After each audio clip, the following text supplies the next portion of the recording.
우리 함께 말씀을 나누도록 하겠습니다. 지난주에 우리가 고린도 전서의 말씀을 나누었습니다. 고린도 전서에는 어떤 말씀이 있었죠? 교회의 문제에 관한 이야기가 있었습니다. 어떤 문제가 있었죠? 오늘날도 동일한 문제가 일어나고 있지요. 분쟁의 문제가 있었습니다. 그리고 어떤 문제가 있었죠? 음란의 문제, 성적인 문제가 있었습니다. 그리고 또 어떤 문제가 있었습니까? 우상 숭배에 관한 문제가 있었죠. 그리고 은사에 관한 문제가 있었습니다. 그런 문제가 왜 생겼다고 그랬죠? 세상의 가치관, 세상의 원리를 그대로 교회에 가지고 왔었기 때문에 그런 거였다라고 했어요. 이것을 해결할 수 있는 방법이 뭐라고 했죠? 사랑이었습니다. 어떤 사랑이었죠? 예수 그리스도의 십자가 사랑과 예수 그리스도의 부활의 능력을 품을 때 우리가 이 문제를 해결할 수 있다라는 거예요. 고린도전서 전반적인 큰 구조를 보게 되면 이 해결점이 나온다고 그랬어요. 고린도전서에는 문제로 가득 차 있어요. 그래서 다시 말씀을 드리면 고린도 교회는 문제가 많은 교회입니다. 그랬는데 그거를 해결할 수 있는 거를 고린도전서 전체 큰 그림을 보면 알 수 있다.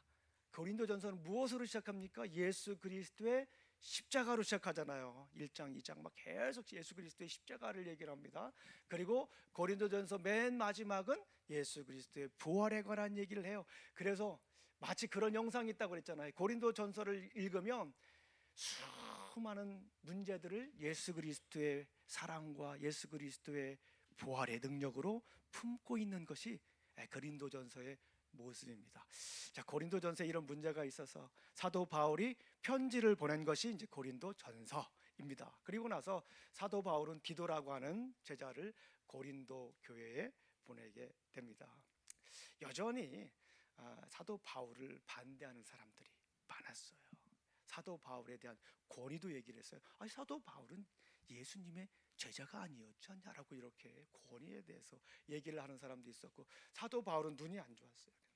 눈도 안 좋고 얼굴도 잘생긴 것 같지 않아요. 사도 바울에 대한 조상아가 뭐 이렇게 진짜인지 아닌지는 모르겠지만 가끔 나오잖아요. 그런데 분명한 것은 잘생기지 않았어요. 잘생기지 않았습니다. 그래서 말도 뭐 잘못하는 것 같고 또 외모도 별로 안 좋고 또 거리도 그렇고 어디서 와서 이렇게 성경 말씀을 가르치는지 많은 사람들이 적대적인 사람들이 있었고요. 당시에 교회의 지도자들이 사도 바울보다 자신들이 더 낫다라고 생각을 했어요. 그래서 적대적인 사람들이 많았습니다. 그래서 이제 다시 이제 편지를 쓰게 되는 그런 모습입니다. 그래서 이제 디도를 보냈는데 디도가 그 모습을 보면서 고린도 교회가 어느 정도 진정이 됐다 이제라는 이야기를 듣고서 이제 다시 한 번 더 고린도 교회에게 편지를 보내는 것이 고린도 후서입니다. 그래서 고린도 후서의 별명이 있는데 화해의 편지다라고 하는 그런 별명도 있습니다. 사도권에 대해서 문제가 많다라고 의문을 제기했기 때문에 사도권에 대해서 주로 이야기를 합니다. 그러면서 자신의 사도성의 변호를 하면서 성도들은 이렇게 살아야 합니다. 성도들은 이렇게 살아야 합니다라고 하는 것을 얘기를 해주고 있습니다. How to live as a Christian. 이 부분에 대해서 집중적으로 이야기를 하고 있다라고 하는 거예요.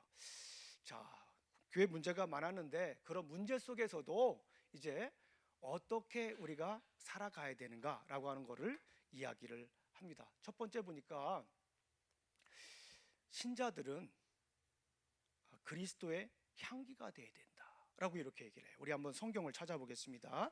자, 고린도 교회 문제가 많았는데 그래도 어느 정도 진정이 됐습니다. 그래서 사도 바울은 다시 한 번 더 고린도 교회에 편지를 보냅니다. 사도권에 대한 변호이긴 하지만 어떻게 우리 크리스찬들이 살아가야 되는 근본적인 얘기를 얘기해 주고 있다라고 하는 거예요. 자, 우리 고린도전서 2장 15절 16절 말씀 한번 같이 읽어보겠습니다. 시작.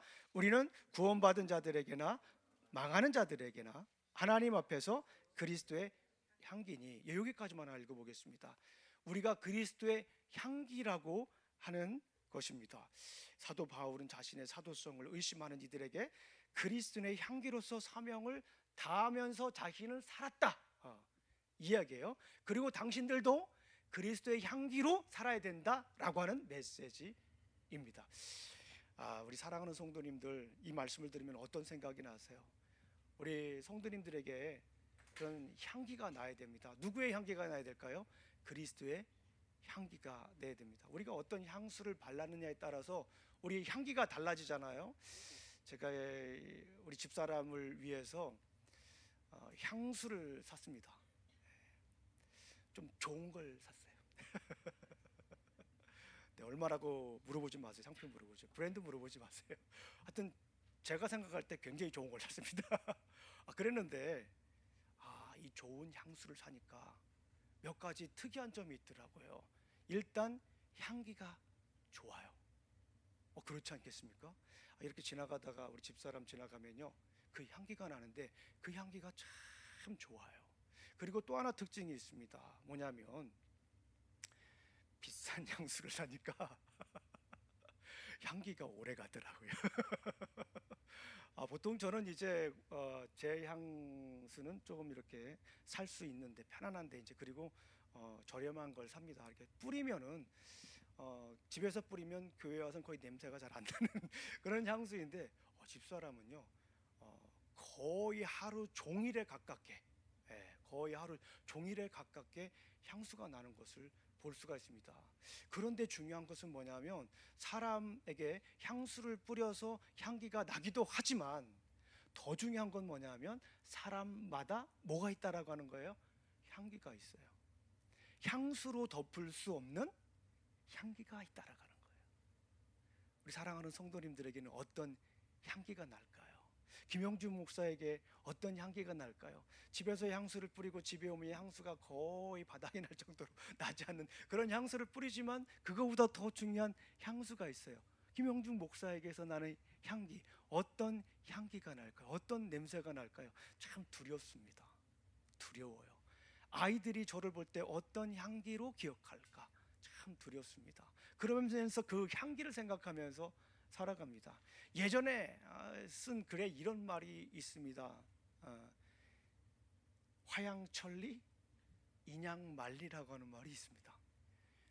꽃의 향기는 천리를 가지만 사람의 인향은 만리를 간다라고 하는 말이 있어요. 그러고 보니까 그 말이 맞는 것 같아요.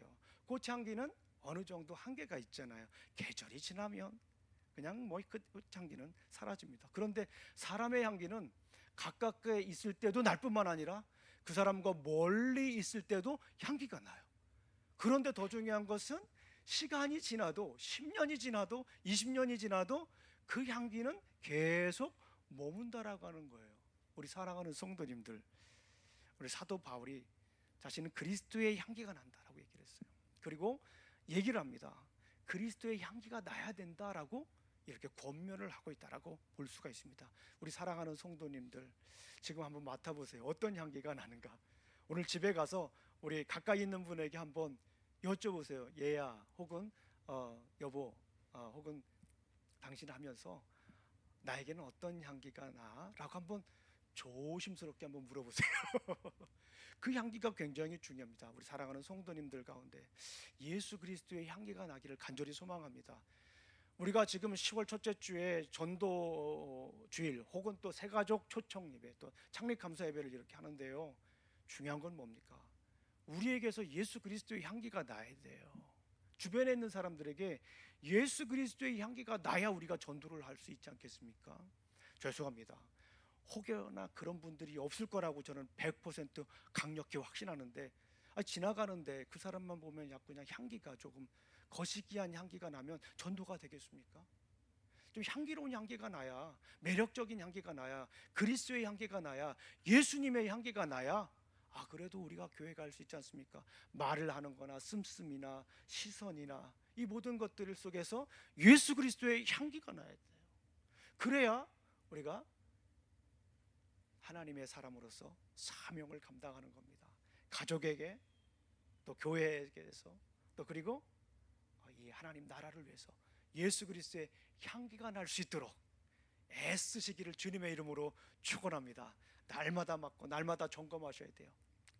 말씀을 드리면 이 향기가 어디서 나오냐? 어디서 나올 것 같아요? 주로 입에서 나옵니다. 어디서 나온다고요? 입에서 나오는 거예요. 내가 말을 어떻게 잘할 것인가? 향기로운 말인가? 내가 이 말을 했을 때 내 입에서 어떤 향수가 나올까 생각하면서 항상 말을 준비해야 됩니다. 제가 예전에 말씀을 드렸잖아요. 제가 달라스에 있을 때 교회가 막 부흥을 했어요. 뭐 부서역자로 있었지만요, 한 300명 정도 이제 막 부흥하는데 우리 성도님들이 수련회를 성도님들이 알아서 하도록 담임 목사님이 이렇게 디자인을 하셨어요. 그러니까 성도님들이 너무너무 잘해요. 그러면서 사역자들은 특강을 안 했는데 우리 사역자 여러 특강을 부탁했는데 저에게는 유머 특강을 했습니다. 유머. 김영주 목사님 유머 특강을 해달라는 게 제가 좀 재밌었나 봐요. 그런데 제가 거기서 강조한 것이 있어요. 두 가지 강조했습니다. 뭐냐면 유머는 준비해야 된다. 그냥 하는 게 아니다. 나는 유머하기 위해서 집에서 굉장히 연습 많이 한다. 사람들. 그리고 두 번째는 뭐냐면 유머는 사람을 세워줘야 된다. 그러니까 유머하면서 사람 외모로 가지고 웃기고 또 이런 좀 잘못된 실수 가지고 웃기고 그건 유머가 아닙니다. 근데 사람들이 웃죠. 집에 가서 다 한마디씩 합니다. 어쨌거나 중요한 거는 우리가 말을 준비해야 돼요. 향수를, 좋은 향수를 사서 좋은 향기를 내듯이 우리도 우리 안에서 좋은 향기를 숙성시켜 가지고 말할 때 그거를 말을 해야 됩니다. 감정적으로 하고 싶다고, 자존심을 위해서, 인정받기 위해서 뭔가를 툭툭 던지는 그런 말이 아니라 숙성된 말, 향기로운 말을 하면서 우리는 그리스도의 향기를 발하시기를 간절히 소망합니다. 거기에다가 복음을 전해야 되겠죠. 예수 그리스도의 말씀을 전해야 되겠죠. 우리 사랑하는 성도님들, 이제 오늘 이후로도 더 좋은 예수 그리스도의 향기가 가득하시기를 간절히 축원합니다. 두 번째, 사도 바울은 신자들이 어떻게 살아야 되는지에 대해서 얘기를 했어요. 그런데 아까도 말씀드렸지만 본인이 그렇게 사는 걸 가지고 얘기하는 거예요. 나는 그리스도의 향기로 살았으니 당신들도 그리스도의 향기로 사세요라고 하는 메시지입니다. 두 번째 말씀을 읽어보니까 그리스도의 편지다라고 말씀을 하네요. 자, 우리 3장 3절 말씀을 한번 읽어보겠습니다. 3장 3절. 두 번째는 3장부터 7장까지 얘기하는데 아주 간단하게 요약을 해드릴게요. 3장 3절 말씀을 함께 읽어보겠습니다. 시작. 너희는 우리로 말미암아 나타난 그리스도의 편지니 이는 먹으로 쓴 것이 아니요 오직 살아계신 하나님의 영으로 쓴 것이며 또 돌판에 쓴 것이니 아니요 오직 육의 마음판에 쓴 것이라. 사도 바울 사도권에 대해서 많은 사람들이 의심을 했다고 그랬잖아요. 예루살렘 교회로부터 추천서가 없는 사람이에요. 사도 바울은요. 당시만 해도 여기서 편지라고 하는 말은 사실은 추천서이거든요. 추천서가 없어서 얼마나 많은 사람들이 사도 바울의 권위에 대해서 의구심을 갖게 되었단 말이에요. 그런데 사도 바울은 나는 어떤 사람으로부터 추천을 받은 것이 아니라 나는 그리스도로부터 추천을 받은 사람이고, 그리고 당신들도 역시 그리스도의 추천서다. 그리스도께서 추천을 해준 사람이고, 다른 말로 하면 그리스도의 편지이다라고 하는 것입니다.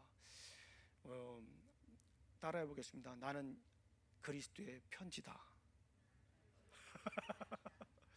뭐라고 쓰셨을까요? 여기다가 뭐라고 쓰셨을까요?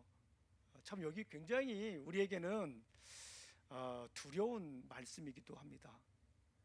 그리스도의 향기가 난다라고 하는 것도 두려운데 우리는 여기에서 나는 그리스도의 편지인 거예요. 여러분들 편지 한번 써보셨어요? 요즘은 대부분 카톡이나 또 텍스트로 이렇게 편지를 쓰는데 손편지 한번 써보셨어요?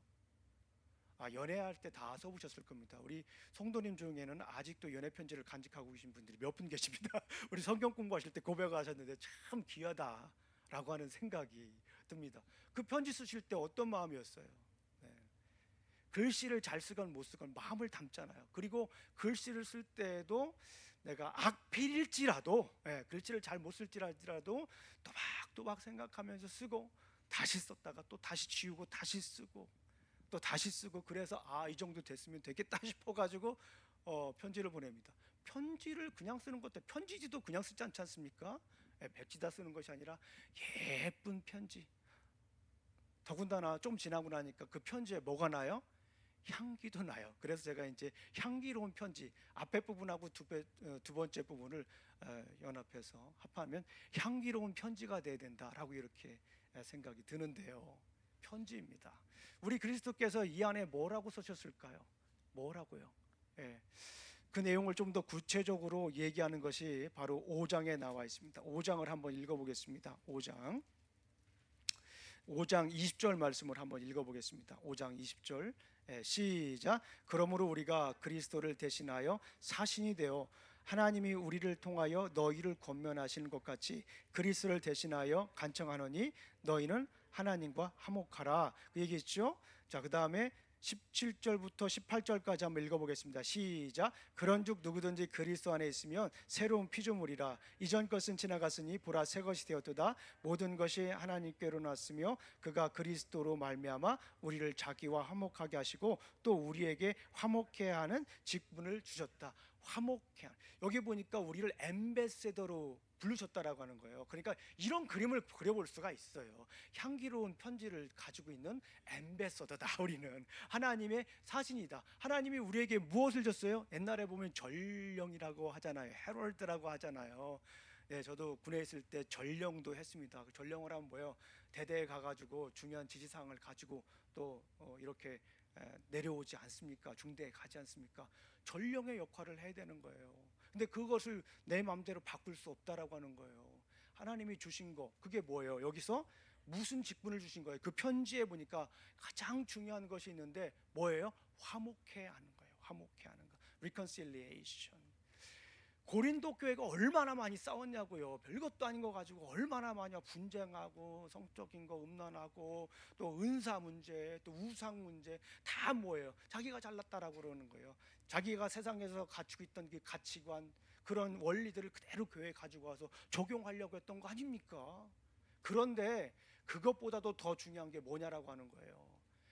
오늘 본문 여기에 말씀을 보니까 하나님의 향기로운 편지를 가지고 온 사신인데 그 사신이 가지고 있는 편지에 뭐라고 써 있어요? 화목하라라는 거예요. 근데 화목을 오늘 말씀을 우리가 읽어봤지만 먼저 누구하고 화목해야 사람들하고 화목한다고 이 원리를 써놨냐고요. 하나님과 화목하라고 먼저 써 있잖아요. 우리가 먼저 읽은 것처럼 하나님과 화목하고 그 다음에 사람들하고 화목하는 거예요.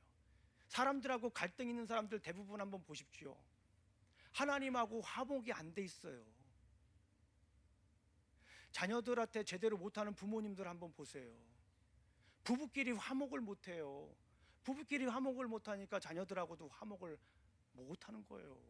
마찬가지지 않습니까? 순서가 그런 거예요. 우리 로마서 할 때도 막 제가 여러 번 말씀드렸잖아요. 로마서 1장 여기에서는 영어로 reconciliation이라고 하는 어려운 말을 썼지만 로마서 1장을 보게 되면 peace with God through Jesus Christ. 예수님과 함께 먼저 예수님을 통해서 우리가 하나님과 화목하면 어떤 일들이 일어납니까? 너희가 환난 날에 즐거워하나니 환난은 인내를, 인내는 연단을, 연단은 소망을 이루는 줄 알미라. 쭉 써 있잖아요. 그게 뭐냐고요? 하나님과 화목한 다음에 환난이 있으면 기뻐할 수 있다라는 거예요. 하나님과 화목하지 않으면 환난이 있으면 넘어져요. 누구 탓합니까? 남 탓하는 거 아니에요. 그러니까 고린도 교회처럼 개바파도 만들고 그리스도파도 만들고 바울파도 만들고 너무 웃기지 않나요? 어떻게 파를 만드는데 그리스도파를 만드냐고요. 예수님이 야 나도 그런 파가 있었냐라고 물어보지 않았을까 싶어요. 뭐예요 이게? 하나님과 화목하지 않으면 우리 인생이 제대로 해석이 되잖아요. 우리 삶을 변화시키는 성경 공부 배우잖아요. 그 단계가 뭐가 있어요? 관찰, 해석, 적용이잖아요. 하나님이 어떤 분인지 알지 못하면 인생이 해석이 안 돼요. 해석이 안 되니까 적용을 못하는 거 아니겠습니까?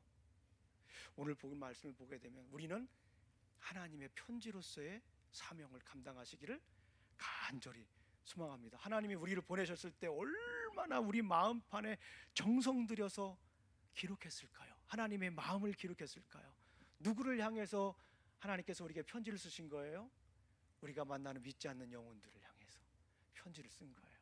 그 편지를 여러분들이 보여주셔야 돼. 우리 삶으로 보여주셔야 되는 줄로 믿습니다. 좀 부담스러워요. 뭐 향기라고 그러더니 막 편지라고 그러고. 그런데 사도 바울은 자신이 사도로서 이렇게 살았다라고 얘기를 하고, 그러니까 고린도 교회도 이렇게 살아야 합니다라고 지금 얘기하는 거예요. 계속 그 얘기를 하고 있는 거예요. 제가 성경을 여러 번 읽어보니까 그 얘기를 하고 있어요. 3장부터 7장까지 여러 말씀이 있습니다. 주옥 같은 말씀이 있어요. 그런즉 보라 새 것이 누구든지 그리스도 안에 있으면 새로운 피조물이라는 이게 뭐예요? 세상 가치, 세상의 원리, 내가 예수님을 알기 전에 가졌던 이런 모든 것들을 다 이제 뒤집어지고 새로운 하나님의 사람으로 창조되었다라고 하는 거잖아요. 그러니까 화목하며 살아라라는 거예요. 자, 나는 화목의 사신입니다. 우리 성도님들은, 우리 하나님께서 우리 성도님들을 다 이렇게 보내주셨어요. 다 편지를 손에 하나 다 이렇게 지어주셨습니다. 그 편지가 뭐예요? 화목의 편지인 거예요. 자, 그 다음에 사도 바울이 또 얘기를 하는데 8장 9장 여기 이제 선물이라고 이렇게 돼 있는데요. 자, 우리 8장 1절부터 2절까지 한번 읽어보겠습니다. 예, 시작. 형제들아, 하나님께서 마게도냐 교회들에게 주신 은혜를 우리가 너에게 알리노니 많은 환난 시련 가운데서 그들의 넘치는 기쁨과 극심한 가난이 그들의 풍성한 연보를 넘치도록 하게 하였느니라. 여기서 연보라고 하는 거는 헌금이에요. 일단 헌금. 신약 성경에서 헌금에 대해서 많이 얘기를 하셨는데 그래도 가장 구체적으로 얘기하는 게 8장 9장입니다. 고린도전서. 근데 제가 선물이라고 했잖아요. 원래 여기 이 연보라고 하는 단어가 헬라어 원어로는 선물, 복, 영어로 말하면 gift, 또 이제 다른 말로 하면 바운티, 하사품, 이런 말로 번역을 할 수가 있어요. 그런데 여기서 이렇게 쭉 이렇게 보게 되면 연보라고, 전반적인 흐름을 보게 되면 연보라고, 헌금이라고 충분히 해석을 할 수 있어요. 이 번역이 잘못된 것이 아니라 저는 번역이 오히려 잘 됐다라고 저는 생각을 합니다. 당시 상황이라든가 문맥이라든가 이런 걸 고려하면 잘 했다라고 보는 거예요. 그러니까 신자들의 삶 속에서 이렇게 헌금을 하는 것도 매우 중요하다. 연보를 하는 것도 매우 중요하다. 왜 그렇습니까? 돕기 위한 거예요. 돕기 위한 거예요. 바울이 대략 한 1년 전에 고린도 교회에 예루살렘 교회를 위한 헌금을 부탁한 적이 있었어요. 그런데 그것이 잘 진행되지 않았던 모양입니다. 그래서 사도 바울은 여기 8장 1절 읽었던 것처럼 마게도니아 교회, 빌립보 교회인데요. 이 교회는 참 잘 좋았던 것 같아요. 그런데 이 교회가 막 참 많고 풍성하고 막 차고 넘쳐서 헌금을 한 게 아니라 힘들고 어려운 상황 속에서도 이렇게 헌금을 해서 하나님께 영광을 돌리지 않았느냐라고 하는 이 얘기를 해요. 그러면서 사도 바울은 이것이 얼마나 귀한 사역인지에 대해서 이야기를 합니다. 우리 9장을 보게 되면 이 연보를 할 때, 헌금을 할 때 원리를 이야기를 합니다. 우리 9장 6절 말씀을 한번 읽어보겠습니다. 9장 6절 말씀. 네, 도와라, 너희가 가지고 있는 것들을 베풀라. 사도 바울이 계속 얘기하는 거예요. 자, 우리 9장 6절 말씀 읽어봅니다. 시작. 이것이 곧 적게 심은 자는 적게 거두고 많이 심은 자는 많이 거둔다 하는 말이로다. 그리고 7절 읽겠습니다. 시작. 각 그 마음에 정한 대로 할 것이요 인색함으로나 억지로 하지 말지니 하나님은 즐겨내는 자를 사랑하시느니라. 헌금의 원리입니다. 적게 심은 자는 적게 거두고 많이 심은 자는 많이 거둔다. 많이 거두니까 적게 거뒀으면 적게 내는 거고 많이 거뒀으면 많이 내는 거예요. 그러니까 우리가 11조가 얼마나 귀한 것인지 알 수가 있어요. 많이 11조를 이렇게 할 수 있는 분들은 하나님께서 많이 주신 거예요. 많이 주셨으니까 거의 11조를 자연스럽게 드리는 거예요. 왜요? 하나님이 주셨으니까. 당연히 하나님이 주셨으니까 하나님께 감사함으로 드리는 거죠. 오늘날 가장 힘든 것 중에 하나가 여러 것 다른 거 드릴 수 있는데 하나님께 시간 드리고 돈 드리는 게 참 쉽지가 않아요. 그렇죠? 특히 더군다나 이 요즘같이 힘들고 어려운 상황 속에서 11조 한다는 게 얼마나 큰 힘든 거예요. 헌금을 한다는 게 얼마나 큰 헌신입니까? 그러나 오늘 본문을 보게 되면 그래요. 정한 대로 하고 인색함으로 하지 말고 억지로 하지 말지니 하나님은 즐겨내는 자를 사랑하신다라는 거예요. 즐겨내는 거예요. 억지로 하면 하나님은 못할 수도 있어요. 기쁨으로 하셔야 돼요. 그런데 하나님은 가만히 한번 보세요. 우리가 교회에서 이제 헌금하신 분들은 누구는 얼마하고 누구는 얼마하고 그런 걸 우리가 안 쓰기 때문에 모르지만, 저도 모르지만 가만히 이렇게 보면 알 수가 있어요. 신앙생활, 헌금생활 잘 하시는 분들 보게 되면 다른 건 보나마나요. 시간들 들이죠. 돈을 들이죠. 정말 드리기 힘든 거예요. 저희 아버지가 신앙생활 진짜 열심히 잘하시거든요. 예, 제가 26년 동안 기도해서 우리 아버지가 예수님 믿었다고 그랬잖아요. 우리 누님 돌아가시는 그 사건을 통해서. 그런데 아버지가 그래요.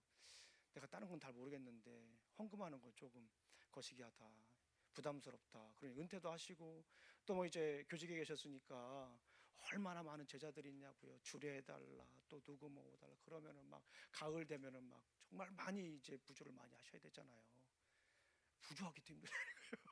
그래서 제가 그랬어요. 아버지한테, 아버지 부담되면 하지 마세요. 그러나 하나님께서 드리면 분명히 채워주십니다. 하나님, 우리 제가 잘 되는 거 보고 싶죠? 우리 애들, 아버지 저기 다른 뭐 형제들 다 좀 풍성하게 사는 거 보고 싶죠? 그럼 드리면 돼요. 그랬더니 막 웃으시더라고요. 그게 원리입니다. 왜냐하면 이 헌금이라고 하는 거는 돈이라고 생각하시면 안 돼요. 말 그대로 주님께 드리는 거잖아요. 내가 포기하기 힘든 것, 정말 내게 있어서 소중한 것 중에 하나를 내려놓고 그럼에도 불구하고 주님께 드리는 거예요. 그렇게 했는데 주님이 가만히 내두시겠어요? 가만히 내두시겠냐고요. 하나님께서 그 길을 열어주실 줄로 믿습니다. 즐겁게 내면 하나님께서 우리 인생을 더 즐겁고 복되게 이끌어 주실 줄로 믿습니다. 예, 마지막입니다. 마지막 이제 고린도전서 끝나고 이제 고린도후서에서 사도 바울이 자기 자신의 사도성에 대해서 얘기를 하면서 자연스럽게 신자의 삶에 대해서 어떻게 우리가 살아야 될 것인가에 대해서 중요하게 네 가지를 얘기를 합니다. 첫 번째는 향기가 되라, 그리스도의 편지가 되라, 또 선물이 되라. 예, 그런 얘기예요. 다음에 마지막에는 기쁨이 되라. 우리 성경 말씀을 한번 읽어보도록 하겠습니다. 사도 바울은 어떻게 살았는지 우리 12장 9절 말씀만 하나 읽어보겠습니다. 9절 10절 말씀만 한번 읽어보겠습니다. 9절 10절 말씀. 네. 사도 바울이 어떻게 살았는지 고린도후서 12장 9절 10절 읽어보겠습니다. 시작. 나에게 이르시기를 내 은혜가 내게 족하다. 이는 내 능력이 약한 데서 온전하여짐이라 하신지라. 그러므로 도리어 크게 기뻐함으로 나의 여러 약한 것들에 대하여 자랑하리니 이는 그리스도의 능력이 내게 머물게 하려 함이라. 그러므로 내가 그리스도를 위하여 약한 것들과 능욕과 궁핍과 박해와 곤고를 기뻐하노니 이는 내가 약한 그때의 강함이라. 아이, 사도 바울이 복음 전하면서 얼마나 힘들었냐고요. 예. 우리 11장을 보게 되면 사도 바울이 막 그 고난 받은 거 쭉 얘기를 해요. 제가 한번 읽어 드릴까요? 네. 23절 11장 23절 그들이 그리스도의 일꾼이냐 정신없는 말을 하거니와 나는 더욱 그러하도다. 내가 수고를 넘치도록 하고 옥에 갇히기도 더 많이 하고 매도 수없이 맞고 여러 번 죽을 뻔하였으니 유대인들에게 40에서 하나 감한 매를 5번 맞았으며 3번 태장으로 맞고 1번 돌 맞고 3번 파선하고 일주야를 깊은 바다에서 지냈으며 여러 번 여행하면서 강의 위협과 강도의 위험과 동족의 위험과 이방의 위험과 신의 위험과 광야의 위험과 바다의 위험과 거짓 형제 중에 위험을 당하고 또 수고하며 애쓰고 쭉 나오잖아요. 사도 바울이 이렇게 복음 전하면서 힘들었는데 사도 바울은 그럼에도 불구하고 뭐 했다라고 되어 있어요? 기뻐했다라고 하는 거예요. 그러면서 고백하잖아요. 약할 때 그때가 강한 때라는 거예요. 약할 때가 뭐한 때라고요? 강한 때. 지금 우리 사랑하는 성도님들 가운데에서 나는 너무 약한 때다. 아이고 너무 힘들다. 내 인생이 왜 이럴까? 내 팔자가 이럴까? 혹시 신세타령 팔자타령 할 수도 있는 그런 상황이 있을 수도 있습니다. 그런데 중요한 것은 뭐냐면 그런 상황 속에서도 기뻐하라라고 사도 바울은 얘기하는 거예요. 이게 신자의 삶이다라고 하는 거예요. 왜 기뻐할 수 있습니까? 약할 때 하나님께서 뭐하니까 강함을 주시기 때문에 그래요. 우리가 힘들고 어려울 때 우리 스스로 내 계획이 왜 잘못됐을까? 나는 왜 이렇게 못났을까? 내 부모는 왜 이렇게 못났을까? 나에게 줄 것도 별로 없는 부모, 그리고 왜 이렇게 나에게 정서적으로 이렇게 힘들고 어렵게 했을까? 뭐 이런 거 저런 거 저런 거 생각하면 그냥 약해지는 거예요. 그런데 그것이 아니라 우리는 그리스도인이잖아요. 보라, 이전 것은 지나갔으니 새 것이 되었잖아요. 예전에 살던 거 이제 다 내려놓고, 가치관, 원리 다 내려놓고 새 모습이 되었으니까 우리는 하나님의 원리대로 사는 거예요. 약할 때 뭐라고 했어요? 강함 주신다고 했으니까, 아하, 내가 약할 때 이제 하나님이 일하실 때구나. 주가 일하시네, 주가 일하시네. 그런 거예요. 신뢰하며 나아가는 자에게 주님께서 일하시는 것. 내가 할 수 없다라고 고백할 때 그때가 주님께서 일하실 때인 줄로 믿습니다. 약할 때 강함 주시는 주님을 인해서 우리가 기뻐하시기를 간절히 소망합니다. 그러면 우리는 나중에 이렇게 고백할 수가 있습니다. 내가 한 것이 아니라 주님의 은혜로 살았습니다. 고린도 후서를 한 문장으로 이렇게 정리할 수가 있습니다. 신자는 선물이 담긴 향기로운 편지가 되어 복음을 전해야 한다. 우리 사랑하는 성도님들, 우리 성도님들은 누구십니까? 예, 우리 성도님들은 누구십니까? 가끔 우리는 고민하잖아요. 내가 누구인가? 그렇잖아요. 인생 최대의 질문이지 않습니까? 끊이지 않는 질문이지 않습니까? 고린도 전서에서는 너무나도 명쾌하게 우리에게 말씀하십니다. 뭡니까? 나는 그리스도의 향기다. 첫 번째와 두 번째를 합치면 나는 그리스도의 향기 나는 편지이다. 그러니 내가 기쁨으로 살아갈 수 있는 것입니다. 그럼에도 불구하고 우리는 그리스도의 향기로운 편지입니다. 기도하시겠습니다. 하나님 아버지, 감사합니다. 오늘도 이렇게 귀한 날 주시고 고린도 후서에 있는 말씀을 통하여서 우리가 누구이며 어떻게 살아갈 것인지 가르쳐 주시니 감사합니다. 아버지 하나님, 우리 10월 1일 날 새가족 초청 예배가 있는데 아버지 하나님, 그리스도의 향기가 되어서 말씀을 전할 수 있도록, 향기로운 편지가 되어서 복음을 전할 수 있도록, 기쁨을 전할 수 있도록 도와주시옵소서. 예수님 이름으로 기도합니다. 아멘.